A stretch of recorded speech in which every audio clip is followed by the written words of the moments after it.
और जिस हिसाब से एक इन्होंने एक सिचुएशन क्रिएट की हुई है असेंबली के अंदर, और एक ऐसी बेतुकी चीज के लिए ये हमारे लोगों का टाइम बर्बाद कर रहे हैं और लोगों का जो पैसा है उसको भी बर्बाद कर रहे हैं, क्योंकि ये असेंबली हमारे दिए हुए टैक्स के पैसे से ही चलती है। आपको पता है जो लेटेस्ट अमेंडमेंट की गई वक्फ एक्ट के अंदर, और जो अमेंडमेंट की गई उसके बारे में आज आप सब लोग जानते हैं।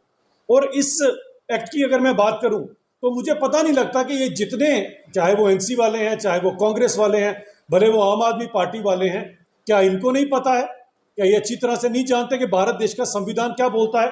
और अगर भारत देश के संविधान के अकॉर्डिंग चलें तो ये आर्टिकल 252 ऑफ द कॉन्स्टिट्यूशन और इसका पैरा 2 क्या कहता है कि जो चीज भी आपकी पार्लियामेंट के अंदर पास हो चुकी है उसके अंदर कोई भी स्टेट असेंबली और यूटी असेंबली वो उसके ऊपर कॉल नहीं ले सकते हैं। That is clear cut written in and article 252 of the constitution supports it.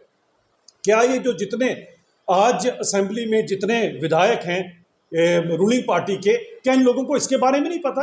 क्या ये जानते नहीं है? ये अच्छी तरह से जानते हैं। तो फिर ये क्या कर रहे हैं और जानबूझकर ऐसा क्यों कर रहे हैं? इसके पीछे इनकी मंशा क्या है? क्योंकि उसके बाद ये मैटर अब सब जुडिशियस भी हो गया। जब मैटर सब जुडिशियस हो गया तो फिर आपने ये जो हाय तौबा मचाने के लिए और ये जो स्टंट आप कर रहे हैं वहां पर, ये किस लिए कर रहे हैं? क्या आप लोगों को गुमराह कर रहे हैं? अपने वोटर्स को भी गुमराह कर रहे हैं? क्योंकि ये वही वोटर्स हैं जिन्होंने आपको जिताकर असेंबली में भेजा, और इन्हीं वोटर्स के दिए हुए टैक्स के पैसे के साथ आज आप असेंबली में बैठे हो। आपकी जो तनख्वाह भी आती है इन्हीं लोगों के टैक्स से दिए हुए पैसे के साथ आती है। और बड़े दुख के साथ मुझे कहना पड़ता है कि जो इश्यूज हैं लोगों के लिए, जिसके लिए इन्हें असेंबली में भेजा गया है, उनमें से कोई भी इशू 5-6 महीने से इस सरकार ने अभी तक गंभीरता से नहीं लिया। जिस सरकार ने पहली बारी जहमत की मैनिफेस्टो बनाने की और झूठे वादों पे वादे किए, उनमें से एक भी वादा नहीं निभाया। भले वो 200 यूनिट फ्री बिजली का वादा हो, भले वो 1 लाख नौकरियों का वादा हो, भले वो 12 सिलेंडरों का वादा हो। इसीलिए लोगों का ध्यान डिस्ट्रैक्ट करने के लिए, ताकि लोग इनसे एग्जैक्ट मुद्दे ना पूछें, लोग इनसे अपनी सड़क पानी की बात ना करें, लोग इनको अपने बाकी इश्यूज ना बताएं। इसीलिए सभी के सभी मिलकर लोगों को गुमराह कर रहे हैं। क्योंकि मैंने आपके सामने आर्टिकल 252 की आपके सामने बात कर दी। अब इनकी ये जो मंशा, और मैं ये जरूर कहूंगा कि जितने भी लोग आज असेंबली में इस चीज के ऊपर वहां पर उपद्रव मचा रहे हैं और एक बहुमूल्य समय है असेंबली का जिसे बर्बाद कर रहे हैं, मैं उनके सभी वोटरों को अपील करना चाहता हूं कि आप इनसे पूछें कि ऐसा क्यों कर रहे हैं, और अपने मुद्दे के बारे में पूछें कि हमारा मुद्दा आपने क्या डिस्कस किया कि नहीं किया, जिसके लिए हमने आपको जिताकर वहां पर भेजा है।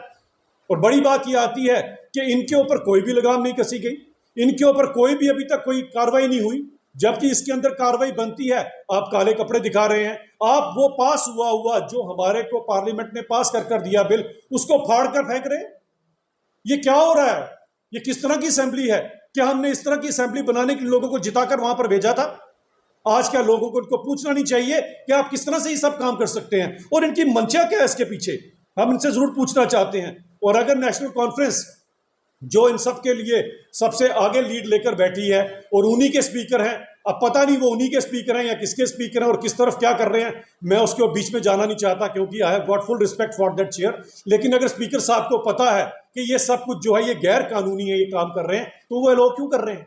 इनके खिलाफ क्या उन्हें कार्रवाई नहीं करनी चाहिए? ये पूछना मेरा उनसे बनता है। और मैं इसी चीज से पूछना चाहता हूं कि जहां पर नेशनल कॉन्फ्रेंस के मेंबर पार्लियामेंट्स को बोलना चाहिए था, वहां पर तो आपको कोई भी नजर नहीं आया। क्या इनके किसी मेंबर पार्लियामेंट में, लोकसभा में किसी ने भी कोई एक शब्द भी अपने मुंह से निकाला?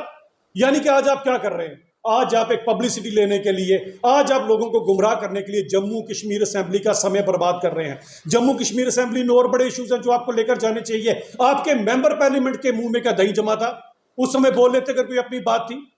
यानी कि ये बात साफ आती है कि जिस तरह से आपने पहले लोगों को आर्टिकल 370 पर लेकर गुमराह किया, अब आप इस पर भी लोगों को लेकर गुमराह कर रहे हैं, ताकि जो गंभीर इशू हैं जम्मू कश्मीर के लोगों के, आपके वोटर्स के, उनके बारे में लोग आपको ना पूछे।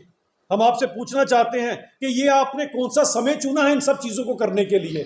मैं समझ सकता हूं ये जो पब्लिसिटी स्टंट आपका है, इसके लिए तो आप लोग सभी के सभी आज एक दूसरे के आगे स्कोर गेम करने के लिए आ रहे हैं। लेकिन मैं पूछना चाहता हूं, क्या ये जो समय, इस समय आपने चुना है, क्या अगर मैं कश्मीर के संदर्भ में बात करूं या जम्मू के संदर्भ में बात करूं, क्या ये सही समय, उचित समय है?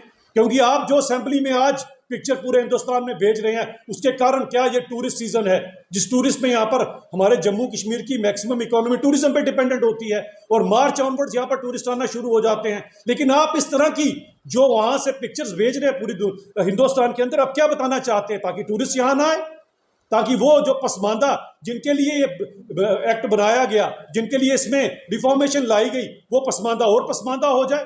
क्या आपको इतनी भी, थोड़ा सा भी इनके लिए कोई कंसर्न नहीं है? भले वो फड़ी वाला है, भले वो शिकारा वाला है, भले वो रेडी वाला है, जो वेट करता रहता है पूरे साल कि कब सीजन आएगा और कब मैं अपने पूरे साल का खर्चा पानी जो है वो टूरिस्ट से निकालूंगा। आज ये जो पिक्चर आपने पेश की है असेंबली के अंदर, और जिस तरह से आप ये चीज पेश कर रहे हैं, आप सबसे बड़े दुश्मन हैं इन सब लोगों के, उन पसमानदा लोगों के। और आपकी इसी कारण चलते हुए आज 85% मुसलमान जो है वो पसमानदा हैं, सिर्फ आपके इस कारण। और ये जो वक्फ के अंदर संशोधन लाए गए,